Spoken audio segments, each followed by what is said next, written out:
Hey, how are you? This is Tony Talks Baseball, right here on your channel, YouTube.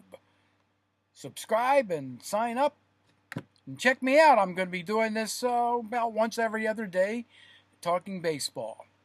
I'm an older guy and I've been around for quite a while. Back to, I've been watching baseball since 1950.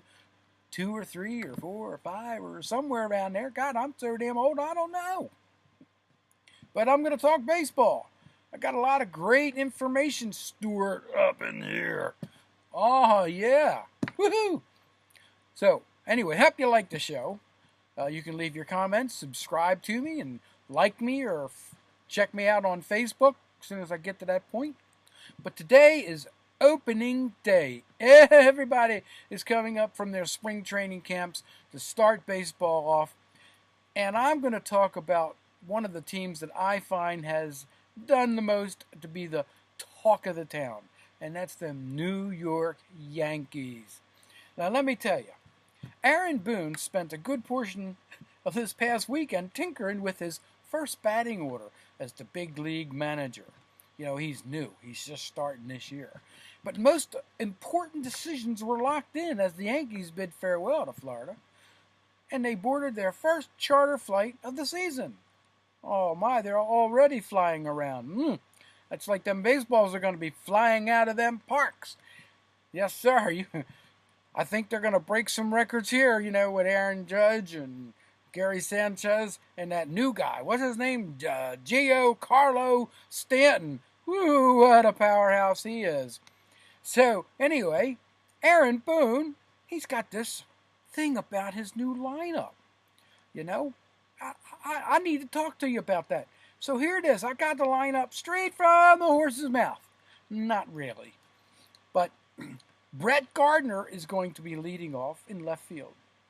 Now they got the big guy, Aaron Judge, batting second in right field. And then Giancarlo Stanton batting DH in the 3 spot. And cleanup guy, the catcher, Gary Sanchez. Wow, what a powerhouse. Those 3, holy crap, they could hit a lot of home runs this year. And then picking up the number 5 spot, center field, Aaron Hicks. Shortstop, D.D. Gregorius, number 6. Number 7, Brandon Dury on third base. Neil Walker at second. And Tyler Austin on first, batting ninth. And starting pitching today is Luis Severino. Yeah, I'm talking Yankees, man. Wow, look out. So I just have to tell you, that's what I can tell you, man. They're loaded. Yes, sir. So if you like my show and you like what I'm talking about, subscribe to my thing here at YouTube. So I'm going to talk to you all the time about something in baseball, and I'm going to hit and touch on fantasy baseball a little bit here later. I'll talk to you about some fantasy baseball. But today, I'm just going to go through the starting pitchers for opening day. So here we go, the starting pitchers for opening day. So let's start with my hometown right here, the Baltimore Orioles. Starting for the Baltimore Orioles is Dylan Bundy. This is Bundy's first opening day start. Last year, his first full season in the O's rotation. He's really moving up, Dylan Bundy. And so here's some trivia for you. 2 Baltimore legends, Jim Palmer and Mike Mussina, they're tied for the most opening starts in Oriole history. Take a guess. Yeah. No, that's not right. 6 opening day starts for each one of those pitchers. So, for Boston today, I already told you the Yankees, but we'll get there again. Boston Red Sox is starting that guy, Chris Sales. Is he awesome or what? Chris Sales starting for the Red Sox. And like I told you, New York's going to be starting Luis Severino. Tampa Bay has got, their ace, Chris Archer. All the aces are going out today, it looks like. Toronto Blue Jays, J.A. Happ. Let me tell you a little something here. When the Yankees go on the road, and they play the Toronto Blue Jays, you know they have a losing record? That the Blue Jays have a better record than the Yankees had on the road. Keep that in mind. And they're all in the same division, really could have an effect this year against that Blue Jays and Boston and the Yankees and the Orioles and Tampa Bay. Chicago White Sox starting pitcher James Shield. It's opening day. It's opening day. Cleveland Indians are going to start that ace, Corey Kluber. Whoa, what a pitcher this guy is. I mean, he can pump that ball in there. And, the last pitcher not named Corey Kluber to start on an opening day for Cleveland was, I can hear you, Justin Masterson. He started in 2012, 2013, and 2014. Man, Cleveland, I think they got a shot this year, man. Look out for the Indians. Starting for Detroit this year, Jordan Zimmerman. And we're going to do Kansas City Royals as Danny Duffy. Playing our Baltimore Orioles today, starting for Minnesota, this newly acquired Jake Odorizzi. The World Series champions. You can't say enough about this team. And they're going to start the guy who gave them the World Series. Brought them rings right on their finger, too. Justin Verlander, he did the job. Man, what a great pickup. I'll tell you what, that was the smartest move in baseball I saw last year ever. And it's his third straight opening day start, by the way. His 10th in the last 11 seasons. What a dude. What a dude. What a pitcher. For the Los Angeles Angels, the comeback guy. He's going to try to make it all the way through the year this year. Garrett Richards. He's back. Pitching for the Oakland Athletics, Kendall Graveman. Yes, sir, that's Kendall Graveman. Yeah. And I understand he was on a really great regiment this year for the Seattle Mariners. He's fastball. His fastball's going to be awesome. Mr. Whiff himself, Felix Hernandez. And for the Texas Rangers, newly acquired, Cole Hamels. Atlanta Braves this year, Julio Teheran. What a pitcher this guy is. And for the rebuilding new Miami Marlins, Jose Urias. Yes, sir. And I may not get some of these National League players' names correctly because, I'm not that familiar with the National League. Because I do fantasy baseball, and I will talk fantasy just a little bit. But I do American League only, and I really study the American League. National League, not so much. For the New York Mets, this guy, I don't care who you are, you got to know about this guy. Noel Syndergaard. Yes, sir. You got to know who this guy is, mister. He gets the guys out on you. Oh, man. And it's his second consecutive opening day starts for the Mets. Look out. Them Mets could do it this year. And for the Philadelphia Phillies, Aaron Nola. The Phillies are really rebuilding that team. For the Washington Nationals, Mr. Ace himself, Max Scherzer. For the Chicago Cubs, World Series champions a couple of years ago, or whatever, how many? It could have been, hey, how many years ago was that? What's your face look like? Hey, why's your face looking that way? Oh, I don't know. Somebody must have pushed an effect on my button.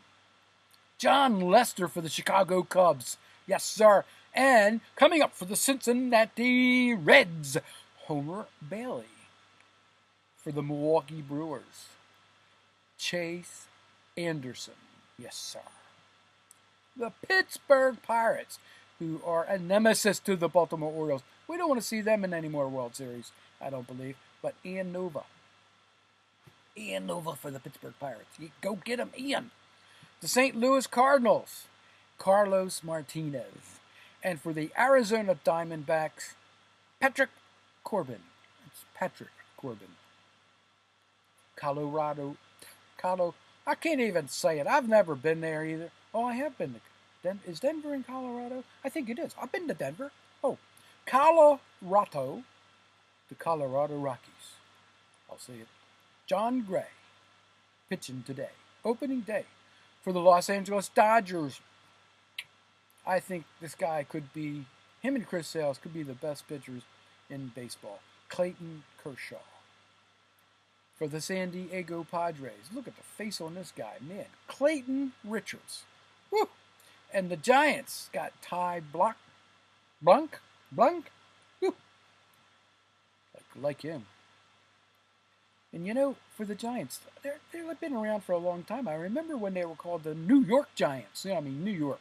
God, they must have had 10 teams at one time or something. I don't know. But Juan Marichal has 10 opening day starts, the most in Giants franchise history. How about that for some trivia? Juan Marichal? Who is he? Everybody should know about him. That's what I should have said. Yes. Okay. That's the opening day lineups. I hope you enjoy opening day. Hope you enjoy my show. We're going to talk a little fantasy here because I've been a fantasy baseball player for, let me see, 30 years or more. So I really understand and learned how to play fantasy baseball. It's statistics. It's all about statistics. So you can't fall in love with any player's name. Of course, good players are going to have a name. But there's lots of strategies that go on in fantasy baseball.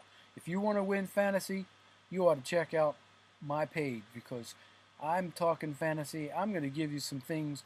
Most of these fantasy guys out there talk about CBS, fantasy baseball, and these guys, all the others. And there's quite a few. I'm going to give you tips that are going to be really different because my computer program that I've programmed and created myself really works on a different basis that everybody else does. Everybody wants this balanced team in fantasy. Oh, we got to have great pitching. We have to have a good balanced hitting, but only got $260 to spend. Well, you know what? That's the key. And I'm going to give you some tips about fantasy coming up a little later. Coming up a little later. Oh, you're not over here? Oh, you're over here. Oh, I should what? I should shave for the next show. Whoa, okay. I think I'll shave for the next show. I should what? Huh? Talk baseball? Oh yeah. Oh, I need to talk baseball. I hope everybody in your fair town, wherever you're from, hope you enjoy opening day. Enjoy all the things in baseball. Baseball is the great American sport. I coached baseball myself for 20 years. I love teaching kids things about how to pitch, how to hold the baseball, how to swing the bat, how to make contact. Man, I'm telling you, what a pleasure it was to do this with these kids and help them with baseball. It is a fun thing. Baseball is, to me, the American sport. Don't get me wrong, love my football, but baseball is my number one game. I love it. I love it. So, here's another fun fact for you.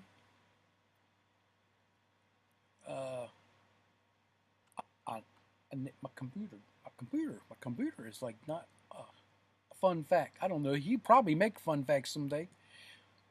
But Greg Bird, I mean, this guy, he's like been the talk of the town for what, 3 years? He never can make the lineup. He gets in the lineup. I guess he must be an August and September guy. What can I say? Good luck, Greg. I hope you get there because I think you got some awesome tools to work with. So give it a shot this year. Get yourself healthy and get back in there. I'll tell you, I was talking about the Yankees. I'm going to go back and talk about the Yankees. I've been watching this Tyler Wade. Let me tell you, he's your second baseman for probably after the All-Star break on. This guy has fantastic tools. I think he's ready for the majors this year. Tyler Wade is my pick for rookies coming up from the minor leagues. Love this guy. He's got a little everything. And can he play? So my pick today. So I'm going to switch it over Who? Oh, fantasy. Yes, we're gonna. Okay, I'm doing it. We're gonna go to fantasy. Hey, I guess that's all I could get. My computer is frozen. Hey, who's pushing the buttons around here? Hey, come on, get them facts off of this screen. Look at this stuff. I can't do a show like this. Get this off of here. I got fantasy baseball to do. Now. Hey, everybody. We're going to talk fantasy baseball today. And what I'm going to start with in fantasy is our catching core in the American League.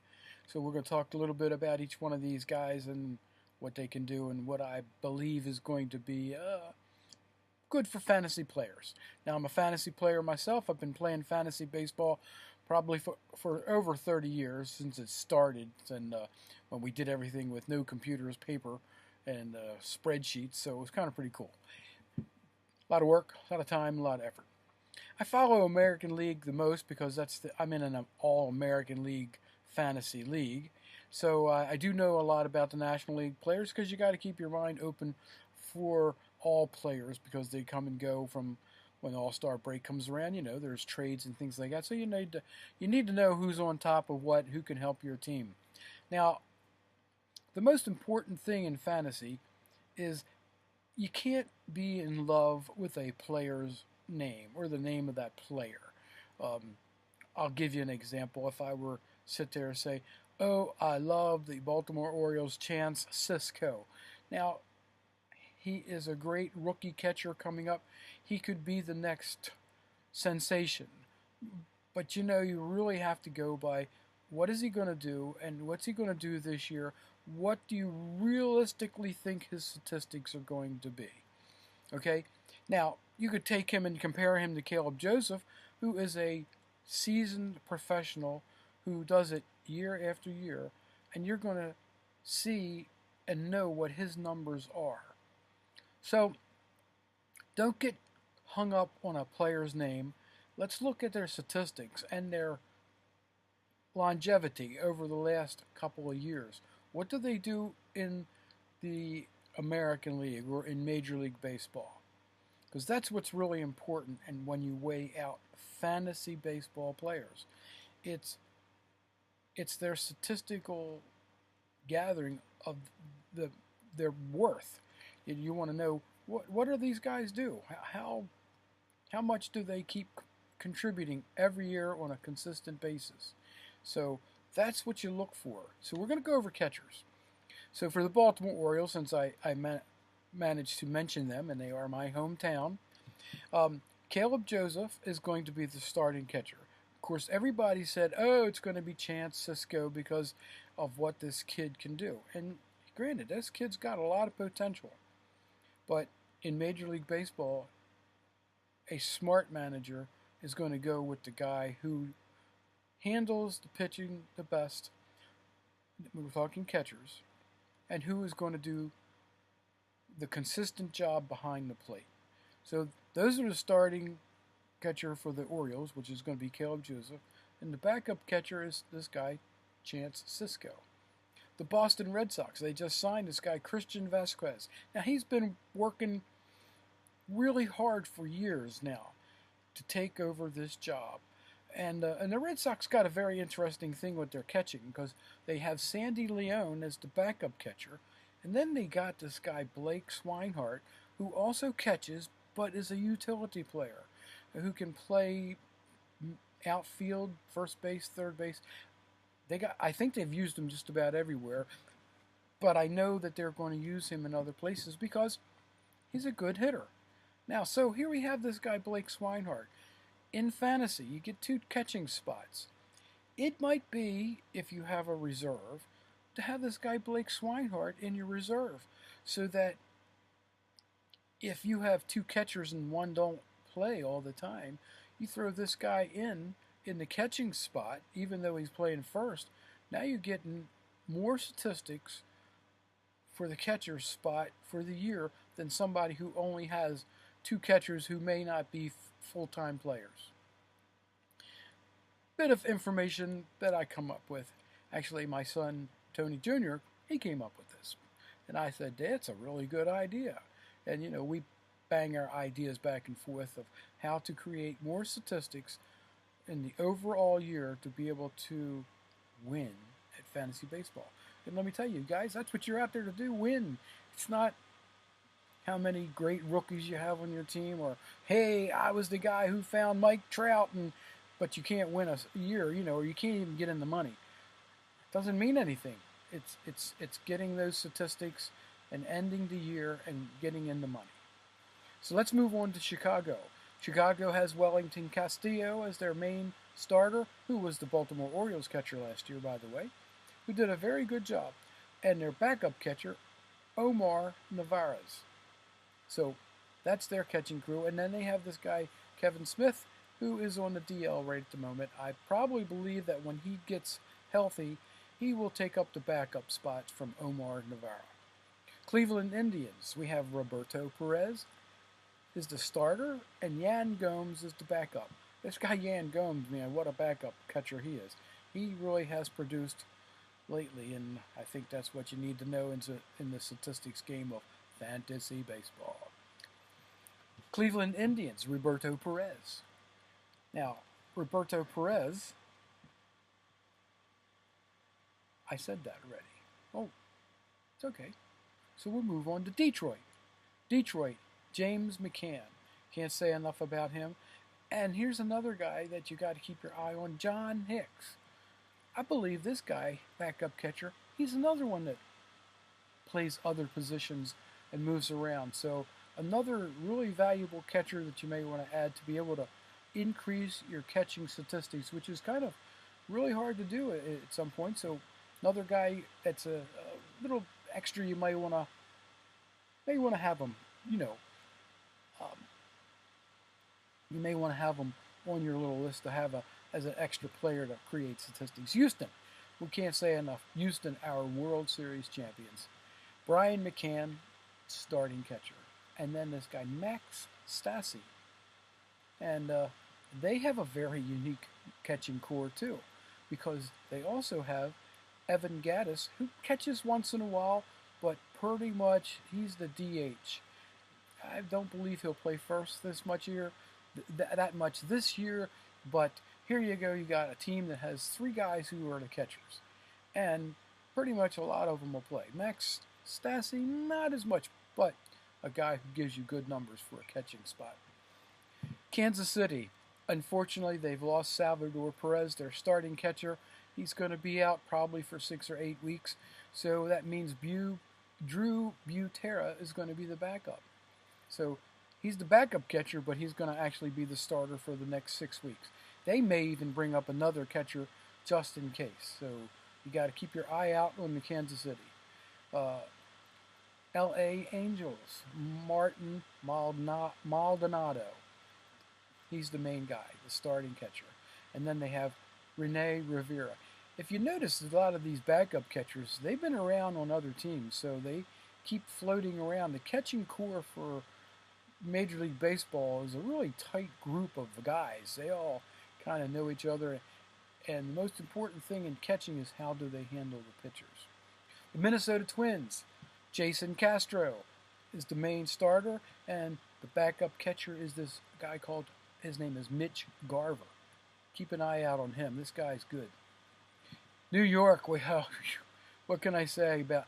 In my fantasy, I brought Gary Sanchez in as one of my rookie catchers, and next thing you know, in September, he hits a gazillion home runs, and made me look like I was the smartest guy in the world. But I just kind of lucked out. The backup catcher is Austin Romine, another guy who moves around, plays other positions. So, good idea. He's another one of them guys you can have on and move him around to add statistics. It's all about statistics. Oakland has Jonathan LaCroix.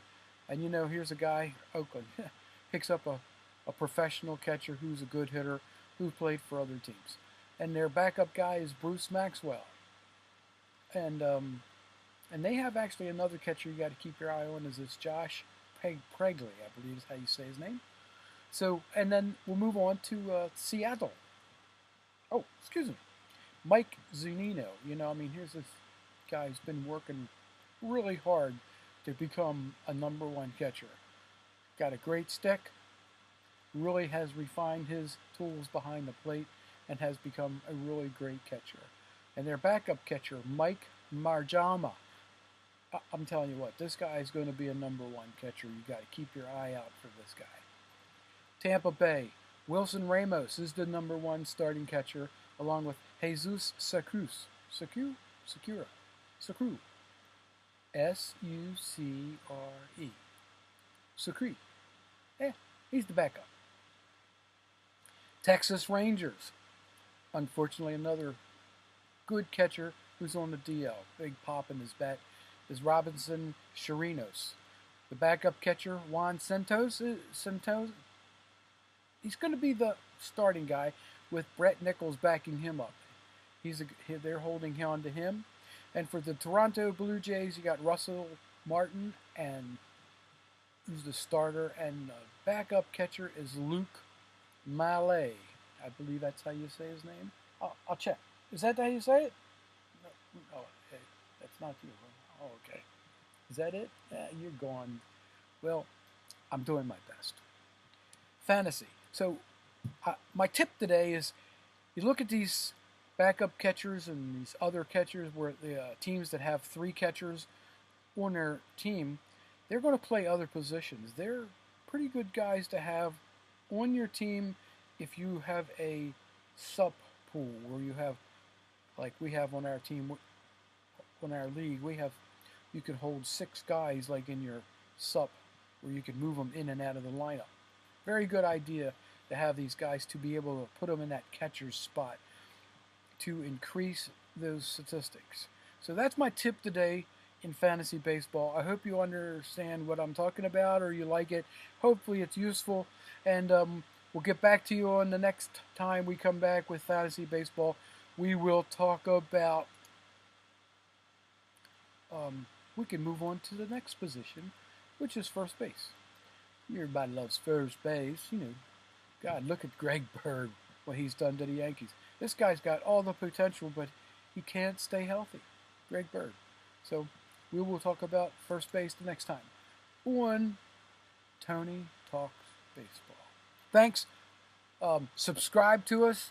Check us out. Leave us notes. Figure out how you can contact us. We're going to have a Facebook page. We're going to have an email. And we may even have a phone number for you to call in.